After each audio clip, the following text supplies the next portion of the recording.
Hello everyone, कैसे हैं आप लोग। आशा करते हैं अच्छे होंगे। तो आज के हम इस वीडियो में आपको संज्ञा बताने वाले हैं कि नाउन क्या होता है। संज्ञा को इंग्लिश में नाउन बोला जाता है। संज्ञा कहते किसको हैं, संज्ञा कितने प्रकार के होते हैं, तो उसके बारे में समझेंगे। ये जो है बहुत सारे एग्जाम में यहाँ से क्वेश्चन पूछता है, आप लोग इसे अच्छे से समझिए।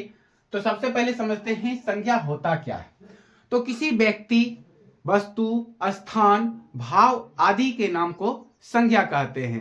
जैसे जो हम चीज देखते हैं ना, वो सब संज्ञा है। जितना हमें देखने को मिलता है इस पृथ्वी पर, वो सब चीज संज्ञा है। बोर्ड संज्ञा है, मार्कर संज्ञा है, बल्ब संज्ञा है, पेड़ संज्ञा है, हवा संज्ञा है, पानी संज्ञा है, घर संज्ञा है। तो जो चीज हमें देखने को मिल रहा है इस पृथ्वी पर, सभी चीज क्या है, संज्ञा है। अब जैसे हवा नहीं देख सकते हैं, लेकिन वो भी क्या है, संज्ञा है। जो चीज पृथ्वी पर मौजूद है सब क्या है, संज्ञा है। तो इसका डिफिनेशन क्या लिखेंगे, परिभाषा क्या बोलेंगे कि किसी व्यक्ति, वस्तु, स्थान, भाव या द्रव्य आदि के नाम को संज्ञा कहा जाता है। जैसे मोहन, तो व्यक्ति का नाम है मोहन, राम, सोहन, अमन, सौरभ, ये सब किसका नाम है, व्यक्ति का नाम है। टेबल, टेबल क्या है, वस्तु है। मार्कर वस्तु है, कुर्सी वस्तु है, चौकी वस्तु है, पंखा वस्तु है। तो ये सब क्या है, वस्तु है। तो वस्तु का नाम। स्थान, अब जैसे दिल्ली, बंबई, पटना, भारत हो गया हमारा स्थान है, ठीक है। नेपाल, अमेरिका, ये सब स्थान का नाम। तो ये सब क्या हो जाएगा, संज्ञा हो जाएगा। बुढ़ापा, अब बुढ़ापा हो गया, बचपन हो गया, तो ये सब भाववाचक है। दुख हो गया, खुशी हो गया, दर्द हो गया, ये सब क्या हो जाता है, संज्ञा हो जाता है।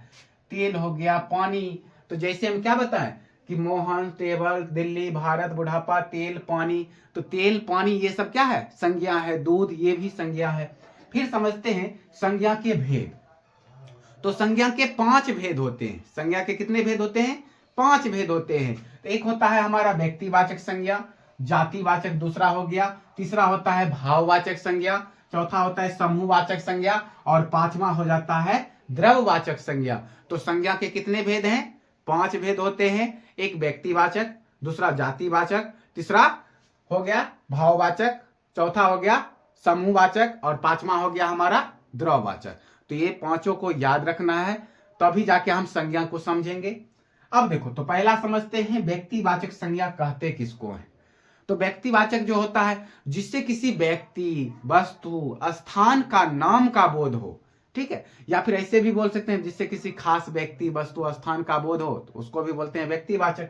तो क्या हम इसका परिभाषा दिए हैं व्यक्तिवाचक संज्ञा का, जिससे किसी व्यक्ति, वस्तु, स्थान के नाम का बोध हो, उसे व्यक्तिवाचक संज्ञा कहते हैं। अब जैसे कोई व्यक्ति है राम, राम व्यक्ति का नाम है, जैसे बताए ना, राम, श्याम, सीता, ये सब किसका नाम है, व्यक्ति का नाम है। पटना, बेगूसराय, ये सब क्या है, स्थान का नाम है। जैसे हो गया भागलपुर, स्थान का नाम है। मुंगेर, स्थान का नाम है। ये सब हमारा संज्ञा हो जाएगा। कौन सा संज्ञा, व्यक्तिवाचक संज्ञा। उसके बाद गंगा, अब किसी, देखो गंगा क्या है, गंगा नदी है। तो नदी का नाम है, किसी खास नदी, नदी का नाम गंगा, यमुना, ब्रह्मपुत्र, ये सब क्या हो जाएगा हमारा व्यक्तिवाचक संज्ञा, गंगा, यमुना। अब हिमालय, हिमालय क्या है, पर्वत का नाम है। तो अगर पर्वत पूछता, पर्वत कौन सा है, तो पर्वत हो जाता जातिवाचक। क्यों, क्योंकि पर्वत के अंदर बहुत सारे आ जाएंगे। नदी, नदी के अंदर बहुत सारे नदी आ जाएंगे, तो वो आ जाएगा जातिवाचक में। लेकिन नदी का नाम दिया है गंगा, यमुना, ब्रह्मपुत्र, तो वो हमारा हो जाएगा व्यक्तिवाचक। अब जैसे बोलता बालक, तो बालक में बहुत सारे बालक आ जाएंगे, जितने बालक है वो सब आ जाएंगे, तो बालक हो जाएगा जातिवाचक। लेकिन बालक का अगर नाम दिया है, बच्चे का नाम दिया है, तो वो हो जाता है व्यक्तिवाचक संज्ञा। तो यहां तक आप लोग समझ गए होंगे। अब दूसरा समझाते हैं आपको, जातिवाचक संज्ञा कहते किसको है, ठीक है। अब फिर समझते हैं जातिवाचक संज्ञा। दूसरा क्या है, जातिवाचक संज्ञा, जिससे किसी व्यक्ति या वस्तु की समस्त जाति का बोध हो। जैसे अगर हम बोलेंगे मनुष्य, तो मनुष्य से किसी का नाम का पता तो नहीं चल रहा है, पूरे मनुष्य जाति का बोध हो रहा है। नदी, किसी नदी के नाम का पता तो नहीं चल रहा है, नदी में बहुत सारे नदी आ जाएंगे, गंगा, यमुना। पर्वत, अब पर्वत में कोई पर्वत का नाम का तो पता नहीं, पूरे पर्वत जाति का बोध हो रहा है। तो ये सब क्या हो जाएंगे, जाति हो जाएंगे, जातिवाचक संज्ञा। तो जिससे किसी व्यक्ति या वस्तु की समस्त जाति का बोध होता है, उसे जातिवाचक संज्ञा कहते हैं। जैसे शहर, अब शहर से तो किसी शहर का नाम, जितना शहर है उस शहर का, सभी शहर का नाम का पता, सभी शहर के बारे में पता चल रहा है, नाम का पता चल रहा है? नहीं। अगर नाम का पता चलता तो वो होता हमारा व्यक्तिवाचक संज्ञा। शहर का नाम रहता तो व्यक्तिवाचक संज्ञा, लेकिन यहाँ पर क्या है, शहर। शहर में बहुत सारे शहर हो जाएंगे। मनुष्य तो बहुत सारे मनुष्य हो जाएंगे। नाम नहीं है, नाम रहता तो व्यक्तिवाचक हो जाता है। गाय, अब गाय में बहुत सारे, जितना गाय की जाति है वो सभी गाय आ जाते हैं उसमें, गाय में। तो गाय हो गया, घोड़ा, पर्वत, नदी, लड़का, ये सब क्या हो जाएगा हमारा, जातिवाचक संज्ञा हो जाएगा। अब वही अगर नदी का नाम रहता गंगा तो गंगा क्या हो जाता, व्यक्तिवाचक संज्ञा। लड़का का नाम रहता राम, श्याम, व्यक्तिवाचक संज्ञा। घोड़ा, घोड़ा का नाम रहता तो वो, जैसे घोड़ा का नाम रहता है ना, घोड़ा अगर नाम, उसका नाम रख देते कि ये घोड़ा है, जैसे बादल घोड़ा है, तो ये बादल क्या हो जाता है हमारा, व्यक्तिवाचक में आ जाता। लेकिन यहाँ घोड़ा है तो घोड़ा जाति में जितने घोड़ा हैं सभी आ जाएंगे, तो ये जातिवाचक संज्ञा। फिर तीसरा है भाववाचक संज्ञा, तो जिससे भाव प्रकट हो ना, क्या कहता है, जिससे किसी व्यक्ति या वस्तु का गुण या धर्म का बोध हो उसे कहते हैं भाववाचक संज्ञा। अब गुण का बोध होता है, अब कोई व्यक्ति काला है, गोरा है, दुख है, सुख है, उसको मतलब गोरा, काला, बचपन, बचपन, बुढ़ापा, ये सब किसका, उसका गुण का बोध कर रहा है। तो व्यक्ति का गुण कैसा है, बचपना है, बुढ़ापा है, सुख में है, यानी उसको सुख है, तो भाव को प्रकट कर रहा है। सुख भाव को प्रकट करता है, दुख भाव को प्रकट करता है, बुरा, अच्छा, ये सब किसको, गुण को, भाव को प्रकट करता है। तो वही होता है हमारा भाववाचक संज्ञा।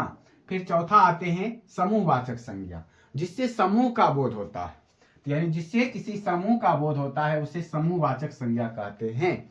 अब जिससे समूह, समूह किसको कहेंगे, तो जहां बहुत सारे लोग रहते हैं या बहुत सारे वस्तु हो गया तो वो समूह हो जाता है। जैसे अगर हम देखते होंगे मेला में जाते हैं तो वहां एक लोग रहते हैं, बहुत सारे लोग रहते हैं, तो वो समूह हो गया। तो समूह का बोध कराए तो हम समझ जाएंगे समूहवाचक संज्ञा है। जैसे में यहाँ पर दिए हैं सेना। अब जो आर्मी होती है, सेना जो है वो अकेला नहीं रहते, सेना में बहुत सारे सेना, समूह का बोध कराएगा। टुकड़ी में रहता है, अलग अलग टुकड़ी में, सभी साथ में समूह में रहता है, तो सेना क्या हो गया, समूहवाचक संज्ञा। सभा, अब कहीं पर सभा हो रहा है तो एक आदमी तो सभा करेगा नहीं, बहुत सारे लोग मिलकर सभा करते हैं, तो वो सारे समूह में करते हैं, तो समूह क्या हो जाएगा, सभा हमारा हो जाएगा समूहवाचक संज्ञा। अंगूर का गुच्छा, अब अंगूर खरीदने जाते हैं तो अंगूर जो होता है बहुत सारे गुच्छा, अंगूर में बहुत, जो अंगूर का हम खरीदते हैं उसमें बहुत सारे अंगूर रहता है, तो अंगूर का गुच्छा क्या होगा, समूहवाचक संज्ञा। चाबी का गुच्छा, ये भी आ जाएगा हमारा समूहवाचक संज्ञा में। फिर पांचवा है लास्ट, द्रववाचक संज्ञा। क्या कहता है, जिससे किसी द्रव का बोध हो, या ऐसे बोल सकते हैं जिससे नापा या तौला जाए, जिससे नापा या तौला जाए, नाप और तौल के बेचते हैं तो वही होता है हमारा द्रववाचक संज्ञा।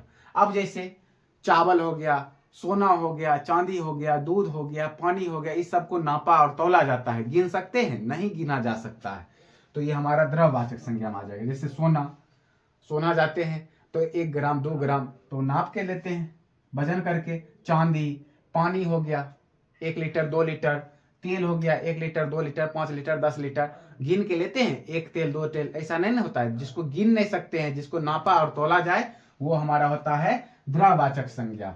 लोहा हो गया, चावल हो गया, ये सब किसमें आ जाएगा, गेहूं हो जाएगा, ये सब द्रववाचक संज्ञा में आ जाएगा। यहाँ से जो है एग्जाम में क्वेश्चन आता है, सभी एग्जाम में पूछे जाते हैं क्वेश्चन। आपको ये वीडियो अच्छा लगा होगा, क्वेश्चन अच्छे से समझ गए होंगे। अगर अच्छा लगा हो तो वीडियो लाइक करें, चैनल को सब्सक्राइब करें।